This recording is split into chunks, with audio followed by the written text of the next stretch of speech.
Alright lads, today we are going to the thing where you meet the owner and you meet Nick Barmby. I'll see you there. Alright lads, we've just made it to reception. Going in, see you in there. Just got here, there it is. And it looks pretty packed. See you in the When I was mascot, when Frank Donahue used to take all the mascots, it was against Scunny, so Ian Botham was captain. So yeah, Beaufry Park. But we used to go down to Beaufry Park. We used to train at the old in the gym. Well, you would have done that, and behind the gym. So I always used to train with the youth team. Big Billy Eve. There was Les Thompson from Go. They used to kick 10 bells out here. But I always used to go down school holidays and train. But it was just a case of I went to FA trials, Ilıcalı, then it was sort of like a modern day academy. We had northern trials, got through then went on to Ilıcalı. I think it was like the last 60 players in the country, and I was fortunate enough to be asked to go, and it was too good to turn down really. But throughout my career, as you know, I've always seen Hull City as my club and supported them. And when I used to be in London, if we had a weekend off, which was very rare, I used to come and watch City at Beaufry Park, because I used to, for me, I love you Gary Parkers and you Gareth Roberts. He's a good friend, and bless him, Pete Skip, people like that. It was always great to me. I'll never forget that. Tell us a little bit about your career. You burst on the scene so early, didn't you? You were a kid when you first got into that incredible Tottenham team. Yeah, well, I think there was a lot of hype then.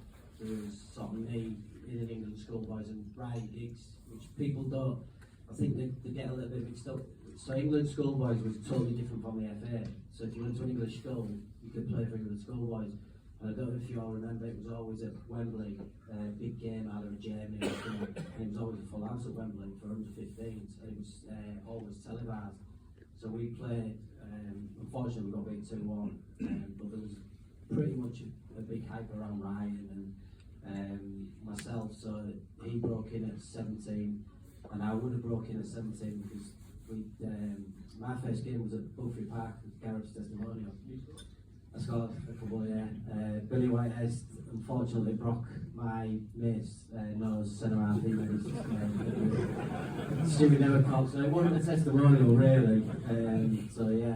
But I would have played a week later because we still had a couple of games left.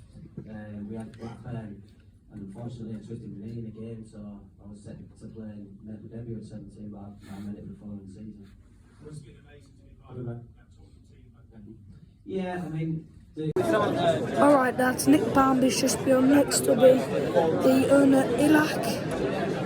If I pronounce that right, anyway, I'll see you when he's on. See you later.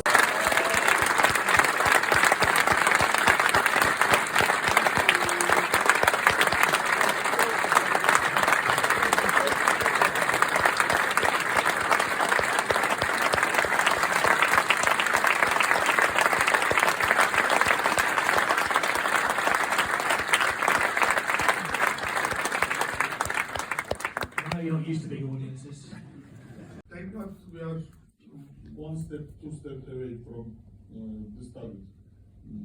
And very interesting to say, when I was buying the club, it was 4 points over the bottom line. So there was a big danger of relegation.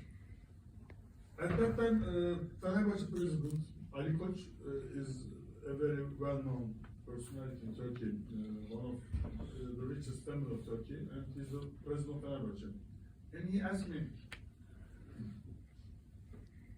does the amount of money you're gonna pay will be different if the club is relegated? Will you put something like in that contract? And I said, no, I'm not gonna put it. So, and he asked me, what happens if the team goes to League One again? And I said, I never thought about it. And I said, in my whole life, I always think positive. and my success is coming from positiveness. So for me, I don't think about relegation. I only look to the upper side. And he said to me after 1-2 months, I'm giving your example to people. That one of the elements of your success is always called thinking positive. So for this year, we are very lucky, I think, because at the end of the day, this squad is a League One squad, and the boys are fantastic. They just fight every game, and we are about to stay, guaranteed to stay. Next year is our year. I mean, I would say that we will make, of course, big changes, but here there's something we cannot promise because we're gonna make some transfers.